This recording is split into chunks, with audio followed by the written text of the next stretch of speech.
Good morning, it's James. It is so good to see you today. Thank you for your time. Thank you for your energy. I'm deeply grateful to have the honor and the blessing of laying eyes on you. And I do hope and pray that this message finds you and all the people that you love peaceful, thriving, and very, very well.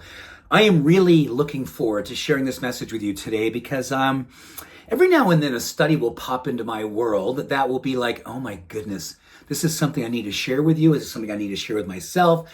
This is something I need to practice. And this study is all about the power of emotional intelligence, specifically in times when there's a lot of chaos going on around us, when the environment around us is unsettled, when there's a lot of darkness circulating. How do we navigate this time? How do we give ourselves permission to live with grace, to live with courage, to live with compassion, and still keep our passionate purpose in our Dharma moving forward? I don't have to remind myself daily about what it means to do this because this is something I think about every single day. What it's like to keep your spiritual world going forward within yourself so you can walk into the world and carry a level of light and love that no matter what's going on around us, it doesn't get diminished. And most importantly, it doesn't overwhelm us because we haven't done our inner work. And this study was done, University of Pennsylvania, on 5 things that we can do during times when things are mostly unsettled around us. The environment is not conducive to peace and it's not allowing us to feel safe. What do we do to contribute to the greater good? There's 5 things that they talk about, and I want to walk you through these things. And as I'm walking you through, maybe think about the things in your life right now where you know there's practices that you can bring into your life and deepen your commitment to making these practices your own and knowing why you're doing it. We need to give ourselves permission to have a strong back and a soft front, a Buddhist way of looking at life where we actually go into the world with a level of love and encouragement.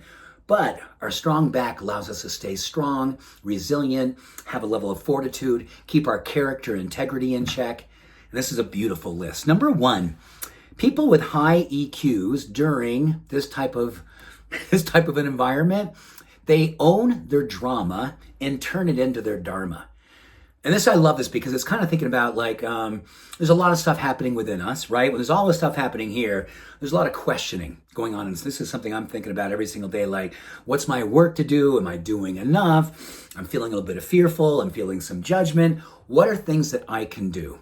Well, that is my Dharma. I take that drama and I turn it into my Dharma. I see that as my purpose, to own it, to work with it, to learn from it, to claim it, to raise it up, to transform it if I can. That is number 1 on the list. And I think for a lot of us, we see the drama and we don't want to get caught up in it, but we see it as an opportunity to bring our Dharma. And if our Dharma is about peace, love, acceptance, courage, compassion, all those things, that becomes our Dharma, which diminishes the drama. Number 2, this is an interesting one. They talk about gossip. And this is a great time not to gossip, especially about people who would be easy for us to right? And certainly in the political world, there's a lot of people that I find, oh my gosh, I could talk all kinds of smack right now and I could lose myself in that. Or I could do my better work, which is choose the people I believe are doing the greatest work and affirm that they have the courage, the conviction, the commitment to keep on doing their greater work. And that greater work of someone includes me, it includes you.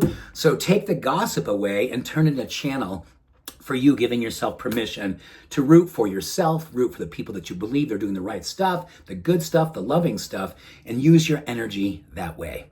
Number 3, no more social comparison. This is a big one. We know that comparison is a thief of joy. And right now there's a lot of stuff going on where we can do a lot of comparison, or we can bring a lot of compassion, which diminishes comparison and creates intervulnerability and community.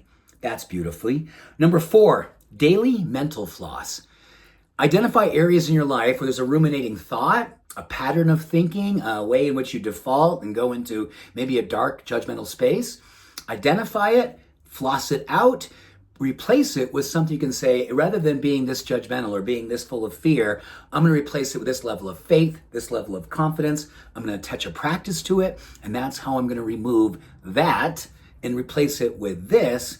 And here we have mental flossing. It's a beautiful idea. And number 5, It's obvious because these first four really speak to this. It's a time to be uncomfortable. It's a time to push up against our edges. It's a time to identify any places that we have a limiting belief in what's possible for us, push up against it, give ourselves permission to learn where our fear centers are and what we can do to fortify our centers of love, acceptance, courage, compassion, and utilize those edges inside of us to soften them so we can continue to grow. If we're feeling uncomfortable, it's an opportunity for us to grow. Lean into it, soften it, and continue to evolve. Beautiful time to be exercising emotional intelligence or spiritual intention or whatever makes you feel the version of you who can keep yourself peaceful and on purpose when the world around us is feeling anything but. Let us continue to do the great work in our life. And I so appreciate you for taking time to connect with me in this community. I love you. See you soon. Bye for now.